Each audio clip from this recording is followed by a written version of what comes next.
Les vieilles sorcières. La grandissime monta sur la table et balaya de son regard fulgurant l'assemblée des sorcières soumises. « Les sorcières qui ont plus de 70 ans, levez les mains !» aboya-t-elle.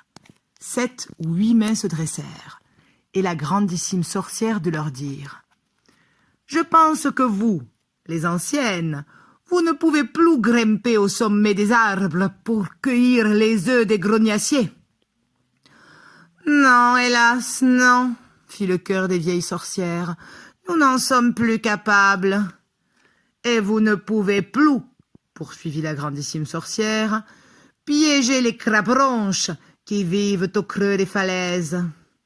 Je ne vous vois pas non plus essayer de rattraper à la course les tchavelos, ni chasser au harpon les blablapifs, ces poissons qui mettent le nez partout, ni même chasser dans les landes désertes les cochons de vin.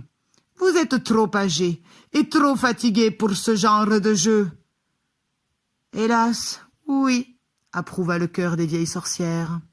« Vous, les vieilles sorcières, » dit la grandissime, « vous m'avez servi fidèlement pendant de nombreuses années. Vous êtes âgés et fatigués, certes, mais je veux que vous aussi, vous ayez le plaisir de passer à la souricière quelques milliers d'enfants. C'est pourquoi j'ai préparé de mes propres mains une quantité limitée de la potion souris à retardement que je vous donnerai avant que vous quittiez l'hôtel. »« Oh, merci, 1000 fois merci !» s'écrièrent les vieilles sorcières. « Non seulement vous êtes grandissime, mais vous êtes aussi magnanimissime, gentillissime et bienveillantissime.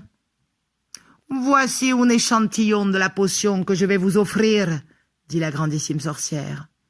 Elle fouilla dans la poche de sa robe et sortit un tout petit flacon. Elle le brandit en criant « Dans ce minuscule flacon, il y a 500 doses de potion, de quoi transformer 500 enfants en souris. » Moi, de ma cachette, je ne voyais qu'un flacon de verre bleu, petit comme un flacon de gouttes pour le nez. « Je distribuerai 2 flacons de potion à chacune d'entre vous, » dit la grandissime. « Merci, 1 milliard de fois merci. »« La réunion est terminée, » déclara la grandissime sorcière. « Nous devons débarrasser le plancher. Il est temps d'aller prendre le thé avec cet imbécile de directeur sur la terrasse Sunshine. Ma chambre porte le numéro 454. Ne l'oubliez pas, les anciennes. Puis, à 20 heures, nous nous rassemblerons toutes pour dîner au restaurant de l'hôtel. Nous sommes les charmantes dames de la Société royale pour la protection de l'enfance persécutée, et l'on nous a réservé de grandes tables. Mais surtout, n'oubliez pas de bourrer vos narines de coton. L'hôtel grouille d'enfants, à l'odeur épouvantable, et sans ces tampons, l'odeur de caca de chien fumant gâcherait notre festin. Je vous rappelle qu'il faut se conduire de façon normale, quoi qu'il arrive. Est-ce clair? Y a-t-il d'autres questions? Oui, grandissime, dit une voix de l'assistance. Qu'arrive-t-il si l'un de ces chocolats est croqué par un adulte? La potion ne marche pas avec les adultes, répondit-elle. Quittons les lieux. Les sorcières ramassèrent leurs affaires et se levèrent. Je les observais toujours à travers la fente du paravent, tout en priant le ciel qu'elle débarrasse le plancher au plus vite pour que je me sente enfin tranquille. « Attendez !» couina une voix. « Arrêtez tout !» Il s'agissait d'une sorcière du dernier rang, et sa voix stridulait comme les trompettes d'un orchestre de cigales. Toutes les sorcières s'arrêtèrent et se retournèrent vers elle. Cette sorcière stridulante était une grande perche, et je l'apercevais bien, avec sa tête penchée vers le paravent et son nez humant l'air. Elle aspirait à plein poumon, et ses narines frémissaient. « Attendez !» s'écria-t-elle de nouveau. « Que se passe-t-il » demandèrent les autres sorcières. Le caca de chien, hurla la grande perche. Je viens de sentir l'abominable odeur de caca de chien. Sûrement pas, s'exclamèrent les autres sorcières. C'est impossible. Si, reprit la grande perche, je le sens à nouveau. L'odeur est faible, mais j'arrive à la sentir. Il y a un enfant, ici, dans cette salle, caché quelque part pas très loin de moi. « Que se passe-t-il au fond de la salle ?»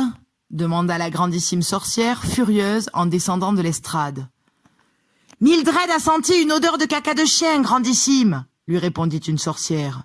« Bah, l'hiver n'est coque Sigru !»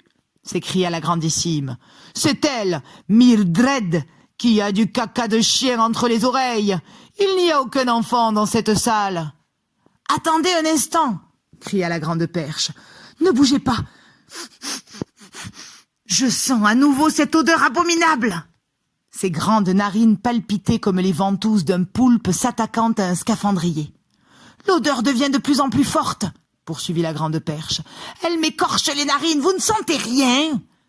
Toutes les autres sorcières se mirent à frémir des narines. « Mildred a raison !» s'écria une autre voix. « Complètement raison. C'est bien une odeur nauséabonde de caca de chien. » Et bientôt toute l'assemblée des sorcières avait senti l'abominable odeur. « Caca de chien !» s'écrièrent-elles. « La salle pue le caca de chien. Pouah, 2 fois pouah.